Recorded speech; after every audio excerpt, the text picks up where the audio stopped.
The storm raged outside, wind howling through the empty streets, but inside the dimly lit apartment, James sat motionless, his eyes fixed on the framed picture of Emma. His fingers trembled as they traced the outline of her face through the cold glass. He had lost count of the nights he spent like this, alone, haunted by the echoes of her laughter, the warmth of her touch, the promises they had whispered in the dead of night. How had it come to this? How had he given up everything for her, only to be left behind? James had always been a simple man. He never needed much, just his guitar, a small apartment, and the love of his life. From the moment he met Emma, he knew his world would never be the same. She had a laugh that could melt the coldest winter, eyes that held the secrets of the universe, and a heart so pure it made angels envious. They had met by chance on a rainy afternoon in the bookstore she worked at. James had ducked inside to escape the downpour, shaking off his coat as he browsed the shelves. Emma had smiled at him from behind the counter, offering a warm greeting that immediately made the gray skies outside seem a little less dreary. "Looking for something special?" she had asked, tucking a stray lock of hair behind her ear. "Maybe," James had replied with a grin. "Or maybe I've already found it." That was the beginning of everything. They spent hours talking about books, music, and dreams they were too afraid to chase. She spoke of painting on the streets of Paris, of seeing the world through colors and textures. He, on the other hand, wanted nothing more than to write songs about love, to make people feel the way he felt when he was with her. Their love was the kind that poets wrote about, that singers poured their hearts into. James would do anything for her. He gave up gigs to spend time with her, saved every penny to buy her paintings, and when she needed comfort, he was her anchor. But love, as James soon realized, wasn't always easy. Emma had dreams bigger than the small town they lived in. She wanted to chase sunsets in Italy, to paint the rolling hills of Scotland, to stand in front of the Eiffel Tower and capture its beauty.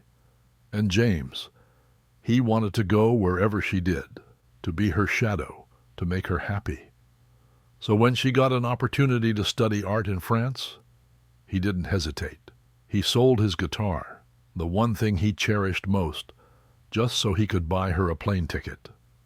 "James, I can't let you do this," she had whispered, tears in her eyes as she held the ticket in her trembling hands. "Emma, when a man loves a woman, he'll do anything for her," he had said, forcing a smile even as his heart ached.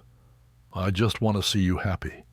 She had kissed him then, a kiss filled with gratitude and sorrow, a promise and a goodbye all in one. And then she was gone.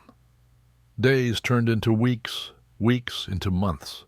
James wrote letters he never sent, played songs on a borrowed guitar, and watched the seasons change without her by his side.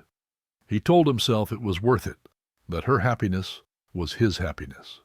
But every night, as he lay alone in bed, he couldn't help but wonder if love was meant to hurt this much. Then one evening, as he sat by the same bookstore where they had first met, a familiar voice called his name. "James." He turned, and there she was, Emma, standing in the soft glow of the streetlights, looking more beautiful than he had ever seen her. "Emma," he whispered, as if afraid she was just a dream. "I couldn't do it," she said, taking a step closer.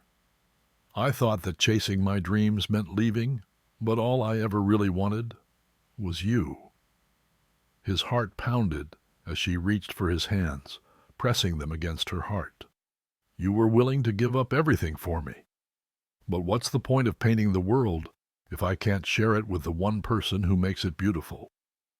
Tears blurred his vision as he pulled her into his arms, holding her as if he would never let go. "Emma, when a man loves a woman, he gives her all he has," he whispered. "But all I ever wanted was you."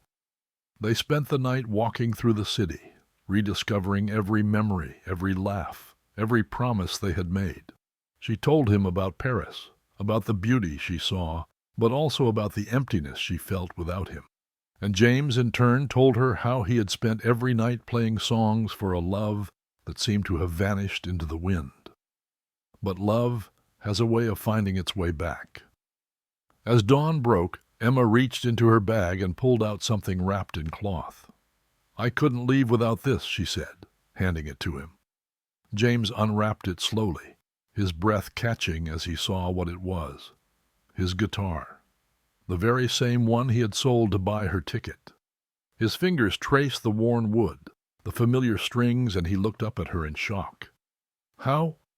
"I found it," she whispered, her eyes glistening with unshed tears. "And I knew then. I couldn't leave behind the man who gave up everything for me." James swallowed the lump in his throat and strummed the first chord, his fingers moving instinctively over the strings. The melody of their love, their pain, their journey, filled the empty street, and Emma closed her eyes, letting the music embrace her. In that moment they knew. Their love was not just a fleeting romance, not just a beautiful memory.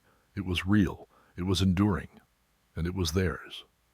And as the sun rose over the city, painting the sky in shades of gold and crimson, James and Emma stood together, ready to write the next chapter of their love story, this time side by side.